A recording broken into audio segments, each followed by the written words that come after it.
নতুনহাট সুর সঙ্গম কালচার একাডেমির এরপরে আরেকটি নৃত্য আছে, উনি দেখবেন।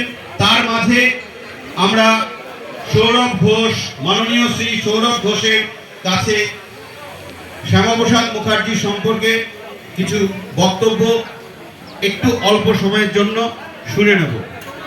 ক্যামেরাটা কই ঘুমানো, ক্যামেরা প্লে আছে ঘরে, কি করে কি হবে ক্যামেরাটা আনতে দেবে। এর জনক হিসেবে শ্যামাপ্রসাদ মুখোপাধ্যায়কে ভারত কেশরী ডক্টর শ্যামাপ্রসাদ মুখোপাধ্যায় ছিলেন বলে আজকে আমরা পশ্চিমবঙ্গে ফুলে ফুলে বেড়ে উঠেছি। যারা আজকে বাংলাদেশ থেকে ফিরে আসছে তারাও এখানে আসছে আর তারা স্মরণ নিচ্ছে, কিছু কিছু তো ঢুকছে, অনুপ্রবেশ করছে। কেন আসছে? তারা তো চেয়েছিল ওটা, তারপরে ওখানে গেছিল, তারপরেও কেন আসছে প্রশ্ন করুন তাদের। যারা আজকে বলবে ওরাও আমাদের ভাই, অবশ্যই ভাই, কিন্তু সেই ভাইরাই মাকে কেটেছিল। এই ভারতবর্ষ আমরা যাকে মাতৃভূমি বলি, এই মাতৃভূমিকে খণ্ডন করেছিল সেই ভাইরা। ভাই যখন মায়ের হাত পা কাটে তখন সে আর ভাই থাকে না, সেই ভাইরা মাকে খণ্ডিত করেছিল।